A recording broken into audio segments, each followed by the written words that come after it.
সাল্লাল্লাহু আলাইহি সাল্লামের অনুসরণ করলে আল্লাহ আমাদের উপরে সন্তুষ্ট হবে। রাসূল সাল্লাল্লাহু আলাইহি সাল্লাম মুসলমানদেরকে আমলের দাওয়াত দিয়েছেন, অমুসলমানদেরকে ঈমানের দাওয়াত দিয়েছেন। অমুসলমানদেরকে ঈমানের দাওয়াত দেওয়া এটা রাসূলের আদর্শ, এটা করলে রাসূলের ইত্তেবা হবে। অমুসলমানের দুর্গা পূজা, কালী পূজা, সরস্বতী পূজা, ক্রিসমাস পূজা, পূর্ণিমা পূজায় গিয়ে তাদেরকে শুভেচ্ছা জানাইলে এটা রাসূলের ইত্তেবা হবে না। অমুসলমানদের শিরকি আস্থা কুড়ে গিয়ে ওয়ালিয়াযু বিল্লাহ সেখানে আলহামদুলিল্লাহ বলে শুকরিয়া জ্ঞাপন করলে রাসূলের অনুসরণ তো দূরের কথা, ঈমান চলে যাওয়ার আশঙ্কা আছে। সুতরাং রাসূলের ইত্তেবা করতে হলে অমুসলমানদেরকে দাওয়াত দেওয়ার কথা। অমুসলমানদের কাছে আমরা যাব, তাদের সাথে বসবো, তাদের সাথে কথা বলবো। ইয়া আইয়ুহান নাস কুলু লা ইলাহা ইল্লাল্লাহ তুফলিহু। হে হিন্দু, হে বৌদ্ধ, হে খ্রিস্টান, চাকমা, ত্রিপুরা, বং, খাসিয়া, চাক, লুসাই, খুই, ব্রু, মুরুং, মারমা, তনসিংহা, মণিপুরা, সাঁওতাল, গারো, তোমরা তো রব্বুল আলামিনের বান্দা, নবী রাসূল সাল্লাল্লাহু আলাইহি ওয়াসাল্লামের উম্মত, আদম আলাইহিস সালামের সন্তান। তোমরা আমাদের আদি পিতা, আদি মাতার দিক থেকে রক্ত সম্পর্কের আত্মীয়। আমরা ইনশাআল্লাহ সুম্মা ইনশাআল্লাহ কালিমা পড়েছি, মুসলমান হয়েছি, লা ইলাহা ইল্লাল্লাহ মুহাম্মাদুর রাসূলুল্লাহ। তোমাদেরকেও আমরা ওই আদি পিতা, আদি মাতার সম্পর্কীয় আত্মীয়তা ভালোবাসার কারণে আমরাও তোমাদেরকে, আমরা যেই জান্নাত, যেই সঠিক রাস্তায় অগ্রসর হইতেছি সেই রাস্তার দিকে আহ্বান করিতেছি। কুলু লা ইলাহা ইল্লাল্লাহ তুফলিহুন।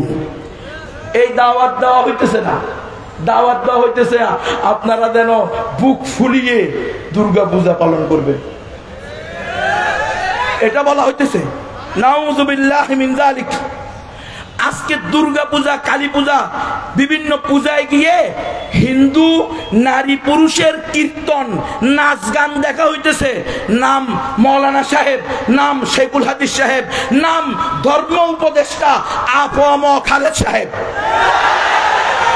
আপনারা মওদুদিবাদের বিরোধিতা করবেন তো নিজেদের লোকদের মধ্যে কেউ যদি এরকম হয় তার বিরোধিতা করতে হবে না।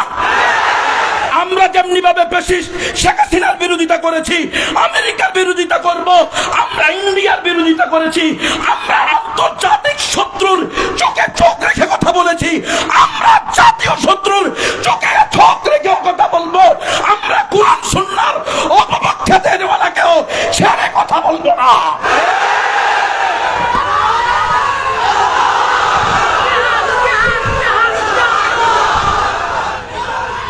আফম খালেদ সাহেব আমার একজন অন্তরের মোহাব্বতের লোক ছিলেন। আমি অমুসলিমদের মাঝে দাওয়াতি কাজ করি, আপনারা জানেন। সারা দেশ ব্যাপী অমুসলমানদের মাঝে দাওয়াতি কাজ করি, নবমুসলিমদের যত সামান্য খেদমত করার চেষ্টা করি। আমার সংগঠনের নাম দাওয়াতুল ইসলাম বাংলাদেশ। খ্রিস্টান মিশনারি এনজিওদের মোকাবেলায় উম্মতকে সতর্ক করার চেষ্টা করি। আফম খালেদ সাহেব এই কাজের ক্ষেত্রে যে কজন ব্যক্তিত্ব আমার অনুপ্রেরণা জুগিয়েছেন তার মধ্যে একজন আফম খালেদ সাহেব। খোদার কসম করে বলতেছি, 5ই আগস্টের পরে বারিদারা মাদ্রাসায় যখন বিশেষ কমিটির আলোচনা হয়েছে হেফাজতে ইসলামের, সেখানে যে কয়জন লোক আমাদের আলেমদের পক্ষ থেকে একজন প্রতিনিধির নাম চাওয়া হয়েছে, নাম দেওয়া হয়েছে, তাদের মধ্যে আমি একজন গোলাম ছিলাম। মিরিদ্রি সাহেব মনে হয় এখানে আছেন, উনি উপস্থিত ছিলেন সেখানে। আমিও বলেছি যে আফম খালেদ সাহেব আমাদের কি হবেন, একজন প্রতিনিধি হতে পারেন। কিন্তু আফসোস কি দেখলাম, হুজুর সেখানে যাওয়ার পর থেকে একের পর এক উনার পদস্খলন হচ্ছে। উনি প্রথমে পূজায় গিয়ে ওই হিন্দুদের আইকন শিরিকের ওই কাপড় পরে উনি বলে ফেললেন, দিস ইজ মাই অনার, এটা হলো আমার সম্মান। যদিও আমার ধর্মের লোকেরা আমাকে বিভিন্ন ধরনের গালমন্দ করবে, আমার খুব ইচ্ছা ছিল আজকে আফম খালেদ সাহেব হুজুর দামাত বারকাতুহু এখানে থাকবেন এবং উনার পাশে বসে আমি এই কথাগুলো বলবো। আরে বেটা, হক কথা বাপের কোলে বসে বলতে হবে, কিসের ফাইজলামি। উনি যে এই যে ঢাকার ঢাকেশ্বর মন্দিরে গিয়ে এই গত সপ্তাহে এই প্রধান উপদেষ্টা সহ নর্তকীদের নাচ দেখলেন। ইসলামের কোন শরীয়তের ভিত্তিতে, কোন ব্যাখ্যা ভিত্তিতে, কোন তাবিলের ভিত্তিতে এটার অনুমোদন দেওয়া হবে? এখানে মুফতি আলী কেরাম আছেন, যুগ শ্রেষ্ঠ উলামায়ে কেরাম আছেন, যুগের শ্রেষ্ঠ বুজুর্গরা আছেন, উম্মুল মাদারিসের প্রধান মুফতি আছেন। ওনারা বলুক, আবু খালিদ সাহেবের এই নর্তকীদের নাচ দেখা, গান শোনা মন্দিরে, ঢাকেশ্বরী মন্দিরে বসে, এটা কি কোনোভাবে জায়েজ আছে? কোনোভাবে অনুমোদন আছে? নাই। এটা আমাদের 14 কোটি মুসলমানের ধর্মীয় অনুভূতিতে আঘাত করেছেন প্রধান উপদেষ্টা সহ আবু খালিদ সাহেবকে অবশ্যই রব্বুল আলামিনের কাছে তওবা করার সাথে সাথে 14 কোটি মুসলমানের কাছে ক্ষমা চাইতে হবে। এটা সারা দেশের মুসলমানের দাবি হবে। হেফাজতুল ইসলামের মঞ্চ থেকে আমি বলে দিচ্ছি, অমুসলিমদেরকে দাওয়াত দেওয়া আমাদের দায়িত্ব। অমুসলিমরা দাওয়াত পাওয়া তাদের অধিকার। অমুসলিমরা ইসলাম গ্রহণ করবে কি করবে না সেটা কার হাতে? আমরা কাউকে বাধ্য করব না। বাংলাদেশের সংবিধানের 41 নম্বর ধারার 1 নম্বর অনুচ্ছেদের ক, যে কোনো নাগরিক তার ধর্ম পালন এবং প্রচারের অধিকার রাখে। আছে না নাই? আছে। তাহলে কেন কুড়িগ্রামের নাগেশ্বরী থানার হাফেজ ফেরদাউস হাসানকে গত 10-15 দিন ধরে যার পর নাই হেনস্থা করা হচ্ছে? সে দাওয়াত দেয় নাই, কারো মাধ্যমে 2 বোন মুসলমান হয়েছে। দেখেন মুসলমান, আপনারা যদি বলেন সংবিধান মানা ওয়াজিব, রাষ্ট্রের আইন মানা ওয়াজিব, কোন রাষ্ট্রের আইন মানা ওয়াজিব? যেই রাষ্ট্রের আইন কোরআনের সাথে সাংঘর্ষিক না, যেই রাষ্ট্রের আইন আল্লাহ রসুলের সুন্নাহর সাথে সাংঘর্ষিক না, সেই রাষ্ট্রের আইন মানা ওয়াজিব। যেই রাষ্ট্রের আইন কোরআন সুন্নাহ বিরোধী, সেই রাষ্ট্রের আইনকে ডাস্টবিনে নিক্ষেপ করা ওয়াজিব। মুসলমান কিসের মুসলমান? বেগায়রত, বেহিস, অনুভূতিহীন মুসলমান হয়ে কোনো লাভ নাই। অনুভূতি থাকতে হবে। সবাই মিলে শহীদ হব, কিন্তু তবুও মুসলমানের ইজ্জত রক্ষা করব, ইসলামের ইজ্জত রক্ষা করব, রসুলে আরবির ইজ্জত রক্ষা করব। সারা দুনিয়া শহীদ হয়ে যাবে, সারা পৃথিবী তামা হয়ে যাবে, কোনো মুসলমানকে কোনো কাফের অন্যায়ভাবে ধরে নিতে পারবে না। শিখেন নাই মোল্লা মুহাম্মদ উমরের থেকে? শিখেন নাই? তালেবান নাম লন্ডন, হ্যাঁ, উনি দেখাইছে ওসামা বিন লাদেনকে দিয়ে দেওয়ার জন্য বহুত বড় বড় পণ্ডিতরাও গেছে, দিয়ে দেন এক ব্যক্তিকে। সারা দুনিয়াতে একটাই তো আমাদের খেলাফত রাষ্ট্র, এটা নষ্ট করিয়েন না, ইমারা শরিয়া চলতেছে। উনি বলছে একটা আয়াত দেন, একটা দলিল দেন, কোনো মুসলমানকে কোনো অমুসলমানের হাতে তুলে দেওয়া যায়। শুধু একটাই মারা না, যদি সারা দুনিয়ার সমস্ত মুসলিম ভূখণ্ড তামা হয়ে যায়, তবু আমি Mullah Mohammed Omar, Osama bin Laden তো দূরের কথা, এই দেশের কোনো কুত্তাকেও আমেরিকার হাতে তুলে দিব না। এরা আকাবির না, যারা মন্দিরে গিয়া বলে আলহামদুলিল্লাহ, আমি শুকরিয়া জ্ঞাপন করতেছি আপনাদের বুঝে আসতে পেরে। এরা আকাবির কেন? এরা আকাবির। হ্যাঁ, আমাদের 1200 বছরের ইতিহাস, রসুল আরবি থেকে নিয়ে 1200 বছর পর্যন্ত খেলাফে আলামিন হাদির নবুয়ত ছিল। এদেরকে আকাবির আসলাফ মনে হয় না। আকাবির আসলাফ এখন যারা গণতন্ত্র করে, ইহুদি খ্রিস্টানদের দেওয়া পদ্ধতি, ইসলামকে ধ্বংস করার অন্যতম হাতিয়ার, এটার নাম হলো গণতন্ত্র। গণতন্ত্র মানলে আপনার ইমান ইসলাম কিছুই ঠিক রাখতে পারবেন না।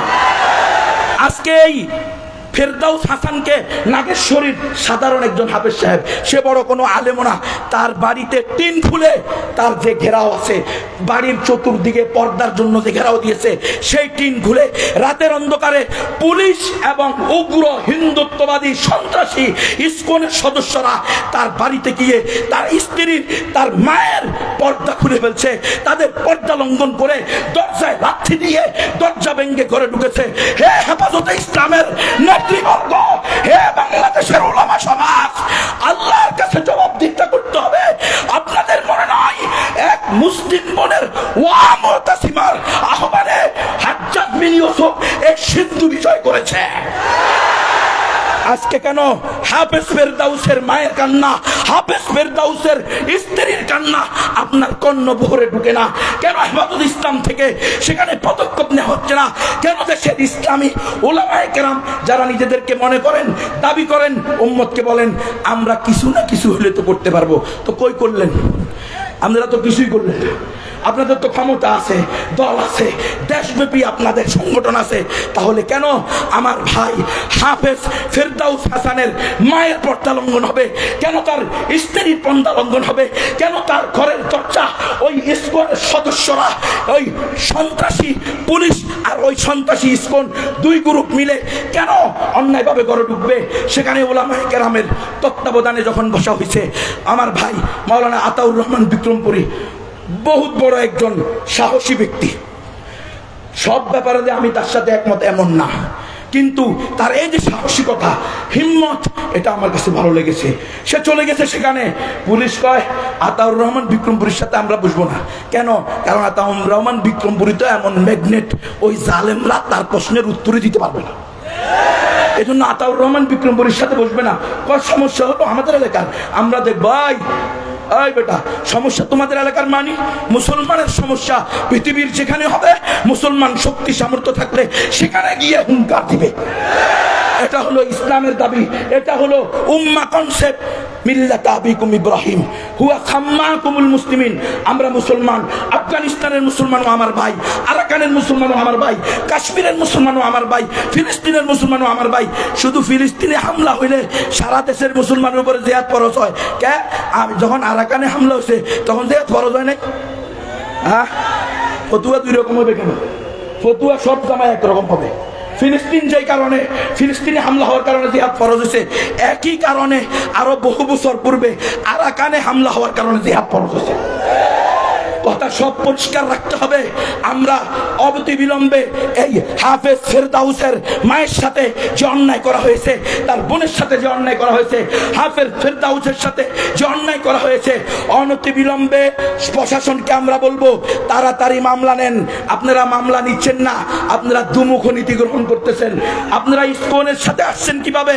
আপনারা না রাষ্ট্রের দায়িত্বশীল, রাষ্ট্রের রক্ষণাবেক্ষণ আপনাদের দায়িত্ব। আপনারা একটা উগ্র হিন্দুত্ববাদী সংগঠন সামনে আসতেন কিভাবে? যেই দুই মেয়ে মুসলমান হয়েছে, তারা নিজেরা ফেসবুকে ইউটিউবে নিজেদের স্বীকারোক্তি দিয়েছে, আমরা স্বেচ্ছায় সজ্ঞানে কোনো প্রকার চাপ লোভ বাদ দিয়ে ইসলামকে সত্য জেনে, হিন্দু ধর্মকে মিথ্যা জেনে, 33 কোটি দেবতাকে মিথ্যা জেনে লা ইলাহা ইল্লাল্লাহ পড়ে আমরা মুসলমান হয়েছি। তার আপন ভাইকে ফোন দিয়েছে, ভাই আমরা স্বেচ্ছায় সজ্ঞানে নিজেরা ইসলামকে সত্য জেনে মুসলমান হয়েছি, তোমরা আমাদেরকে খুঁজিও না। এত স্পষ্ট জিনিস থাকার পরেও কেন পুলিশ এবং ইসকন হাফেজ ফেরদাউসের বাড়িতে যাবে? মনে রাখবেন উলামায়ে কেরাম, হেফাজতে ইসলাম, যদি আজকে আপনারা এই ব্যাপারে কথা না বলেন, কালকে আপনার স্ত্রীর পর্দা লঙ্ঘন করা হবে, আপনি কথা বলতে পারবেন না। আল্লাহ তাআলা আমাদেরকে জেনে বুঝে ইসলামের পরিপূর্ণ হকপন্থী নবীর ওয়ারিস হওয়ার তৌফিক দান করেন। আমার 15 মিনিট শেষ। ওয়া আখিরু দাওয়ানা আলহামদুলিল্লাহ।